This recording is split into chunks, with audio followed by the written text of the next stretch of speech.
Sabi nila, aso lang yan. Para kang tanga, kinakausap mo yung aso mo. Kadiri, hinahalikan mo yung aso?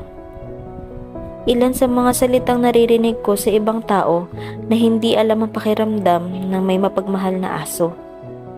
Hindi sila aso lang. Isa silang kaibigan, pamilya, protector, nagtatanggal ng stress, nagbibigay ng kulay sa mundo ko, at nagbibigay ng unconditional love na hindi mo basta-basta makukuha sa ibang tao. Hindi lang din sila basta bantay lang.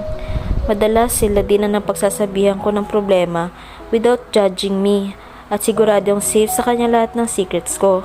Yes, dogs can talk. Pero kapag dog owner or dog lover ka, there is a special connection between you and your dog.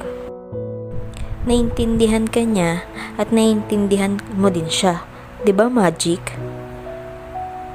Buti pang aso, walang pakialam kung mahirap ka o mayaman, maganda ka ba o hindi, matalino ka ba o hindi.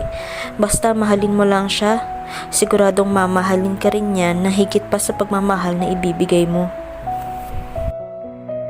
A dog is the only thing on earth that loves you more than he loves himself.